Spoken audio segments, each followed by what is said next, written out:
life, every day, late at night, not okay.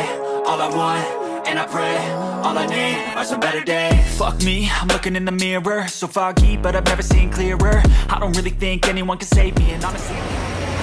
Morning guys, nandito na tayo sa arrival area dito sa may Katiklan Airport.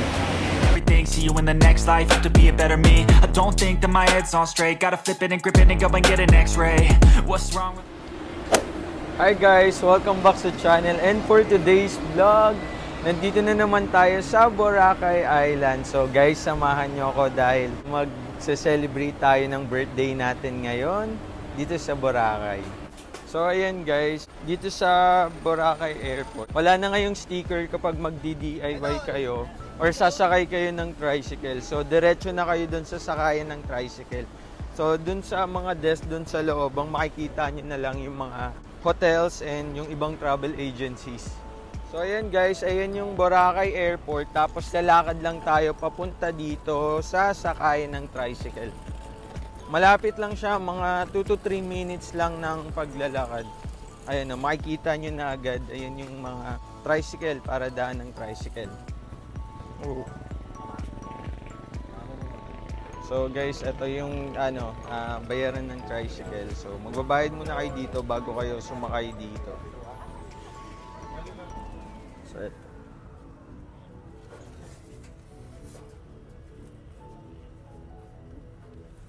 thank you. Ay, ticket. So ayan guys, nakasakay na tayo ng tricycle. So, ang tricycle nga pala ngayon dito ay 75 pesos each. So, kung may kasabay kayo, yung isang tricycle is 150 pesos.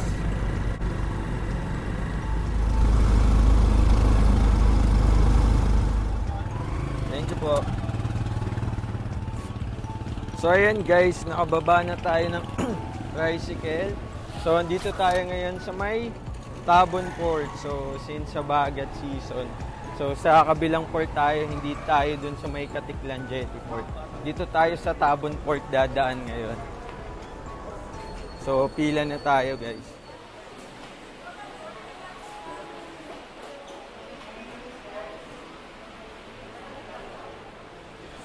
Guys, pag nandito kayo sa Tabon Port, una nyong gagawin, itong step 1, so yung tourist registration and verification counter. Magpi-fill up kayo ng mga details nyo, papasok dito sa Boracay. Then next step, itong ticketing counter.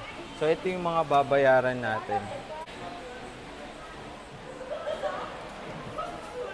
So ayan guys, nagbayad tayo ng environmental fee na 150 pesos and terminal fee na 100 pesos. Thank you po. Tayo ng boat ticket, ibigay na natin. So,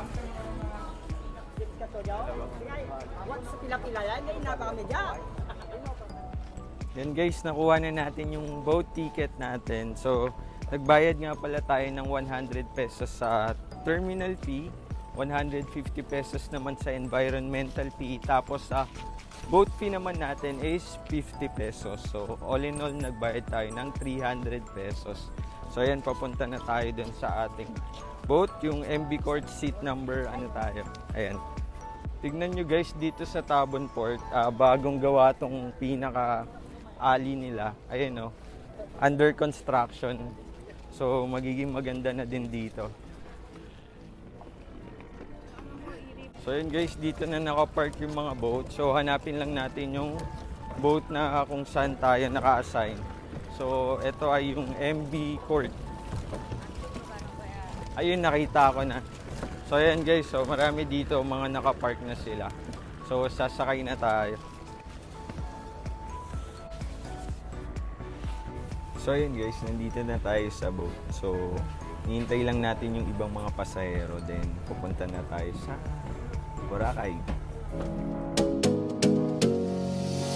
You got me singing way oh, way oh, oh. You look like a guy who could treat me right. Way oh, way oh, oh. Boy, take a chance, will you let me ride? Way oh, way. Wait lang ma'am.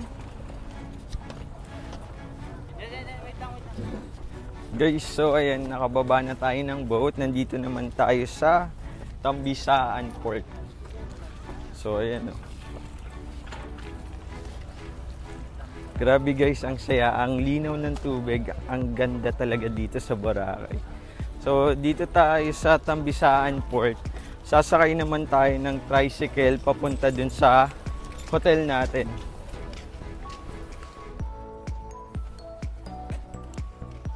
Yan guys. So dito na tayo mag-aabang ng tricycle papunta dun sa hotel natin. So dun lang naman tayo magstay sa may Bamboo Beach Resort sa may Station 3. Yan guys, dito madami yung mga multi-cab. So dyan kayo sasakay. So check natin kung magkano yung pamasahe.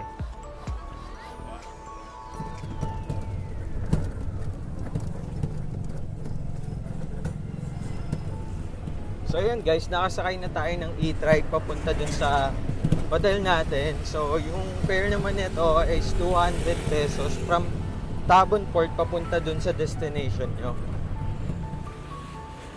Yan guys, nakababa na tayo ng e-trike. So maglalakad na tayo papunta dun sa hotel natin na pag-i-stayan. So dito tayo bumaba sa may U-Hotel sa may Station X.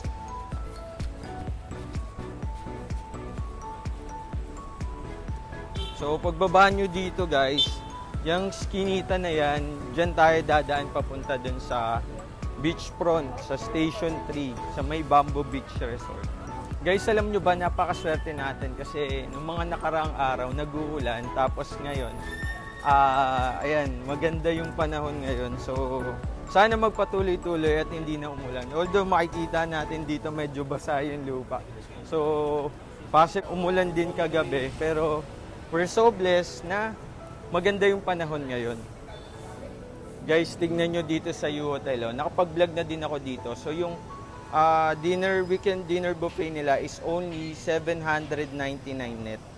With the acoustic band pa yan, no? From Thursday to Sunday, 6 p.m. to 9 p.m. Yan guys, malapit na tayo dun sa beachfront. So habang naglalakad kayo dito sa Eskinita, marami na kayong makikita dito mga bilihan ng souvenirs or di kaya ng mga damit nyo or pang-OOTD dito sa Boracay. Ayan guys, ang saya dahil nakikita ko ng white sand. Oh.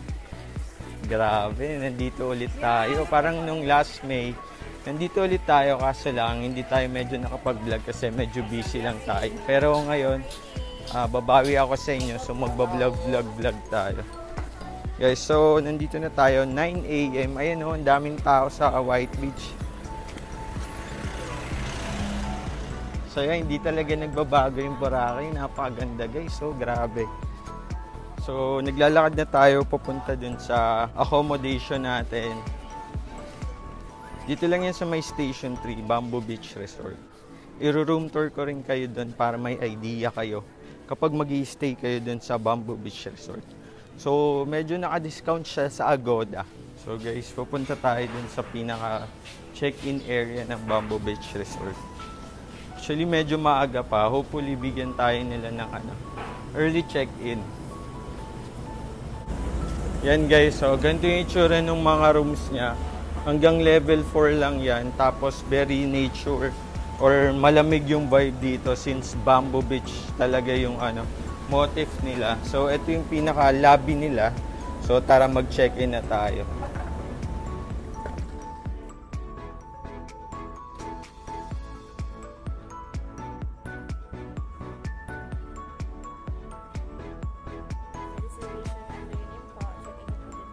Okay. And then kung maliligo pa kayo ng dagat, beach towel, dito kayo mahirap. Pwede rin.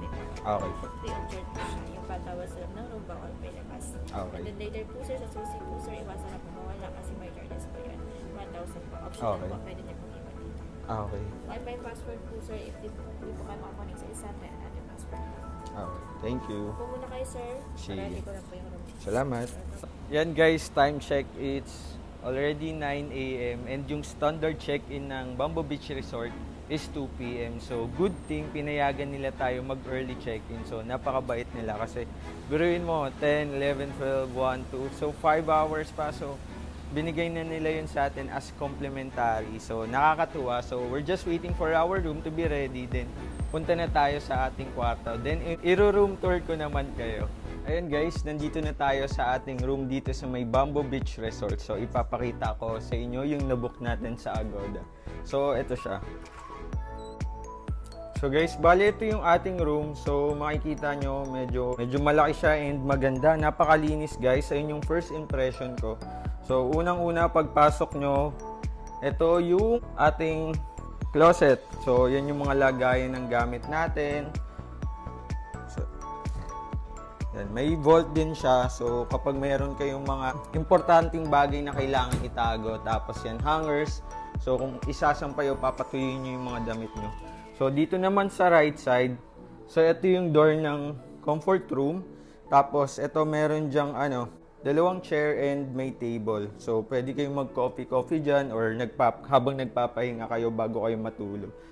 After nitong cabinet natin, meron kayo ditong mirror. So guys, importante yan lalo na kapag i-check nyo yung OOTD nyo dito sa Boracay. So meron din sila ditong flat screen TV. Tapos ito nga pala yung remote ng aircon natin. Then meron din sila ditong initan ng water. Tapos meron ding cups.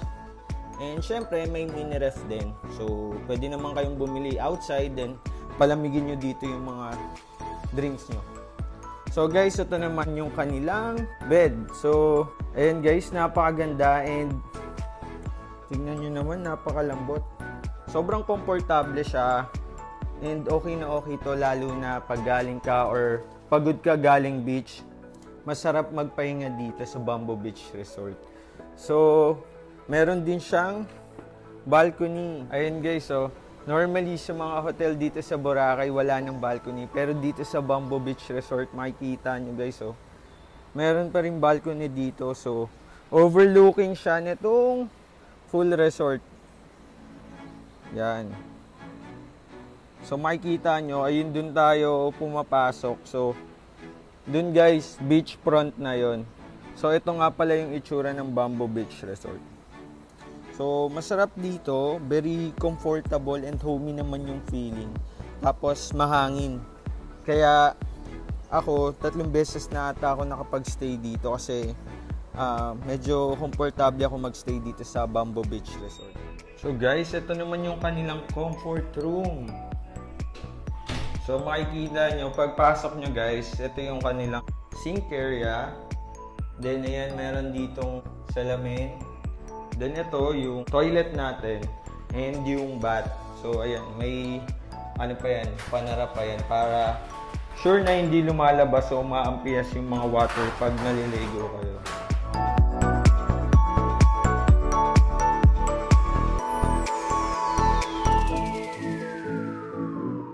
So yun guys, tapos na nga pala tayo mag-check-in sa Bamboo Beach Resort. So ngayon, papunta tayo dun sa Station 1 and magjo-Jonas Fruit Shake tayo. So, papakita ko sa inyo yung Jonas Fruit Shake.